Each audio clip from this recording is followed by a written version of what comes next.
भाऊ भयणीनो, शुभ वर्तमान आयकलां.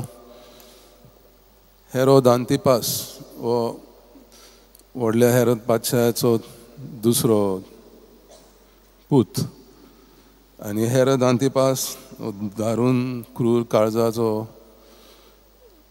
पातकी मनीस जुआंव बावतिस्ताक तांची वेशी मारलो. तरी पश्चाताप ना करता ताका बरी नींद लागनासली. खबरो आयकल्यो ताणें, कोणें ताका सांगलें एलायजा परतून आयला म्हूण. कोण आदल्या कोरांतलो प्रोफेट बाकनार. आनी कोणें म्हटलें ताका जुआंव दातार परतून जिवन जावन आयला, मिलाग्रो करता, जायतो लोक ताच्या फाटल्यान वयता. सो हेरोद बादशाहाक प्रश्न पडटा, तो कोण? हेरोद बादशाहाक पुनर्जीवनपणांत मानतालो, देवाचेर ताका बावार्द आसलो, पूण तरी आसतना आपल्या कर्तृत्वाची पश्चाताप करून बोक्षणां मागून ताका नासलें.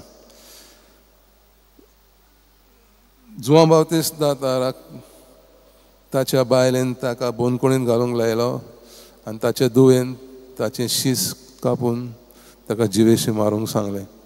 कित्याक हेरोद ताच्या भावाच्या बायलेक घेवन गेलो आनी लग्न जालो. हें सोत सांगलें देखून जुआंव दाताराक जिवेशी मारलो. तो ताका दिसलें आतां जुआंव दातार पुनर्जीवन जावन आयला. भियेलो तो. खबर आसली हो जुआंव दातार एक सात्वीक मनीस, सांत मनीस म्हूण, आनी ताचें आयकतालो तो. पूण ताचे बायलेची आनी दुवेची आयकोन ताणें ताचो जीव घेतलो. तर हो मनीस मिलाग्रो करता, दुयेंतींक बरें करता, समाजा भायर घातल्या मनशांक परतून समाजान हाडटा, देंवचार काडटा. तर हो कोण? प्रश्न पडलो ताका. आमकांय प्रश्न आसा, देव कोण आमकां? आमी देवाच्यो मिलाग्रो आमी अनुभवल्यो आसतल्यो,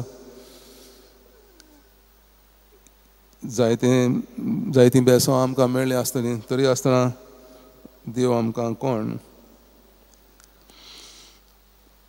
आनी थोड्यांक देव आमचो मोगाळ आवय बापूय, आमचो सोर पदवेदार देव, आनी आमकां सासणीक जिवीत भासयलां.